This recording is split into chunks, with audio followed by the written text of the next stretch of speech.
అది దేవునికి మాత్రమే రెవరెండ్ జీసస్ అనొచ్చు, రెవరెండ్ హోలీ స్పిరిట్ అనొచ్చు. రెవరెండ్ ఎవరిని అనకూడదు, పాపాల్లోకి వెళ్ళి పెద్ద పాపం. నేను మొన్న కాకినాడ పోతే ఒక పాస్టర్ గారు అడిగారు, పాస్టర్ గారు మీరు ఇంకా రెవరెండ్ అవ్వలేదా అన్నాను. మీ అసాధ్యం పాడుగాను, అవ్వలేదు ఎప్పటికి కానని చెప్పిన. 30 సంవత్సరాలు అయిపోయిందిగా సేవకు వచ్చి అన్నాడు. ఆయుష్ పొడిగించి ఇంకో 70 సంవత్సరాలు చేయించిన నేను అమ్మను. ఎందుకంటే రెవరెండ్ జీసస్ ఒక్కడే.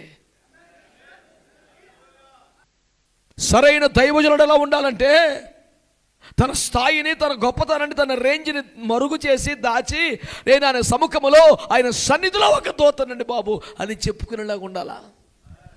దేవునికి స్తోత్రం కలుగునగాక. హల్లెలూయా. ఇందులో మరొక కీలకమైన మాట చెప్తాను.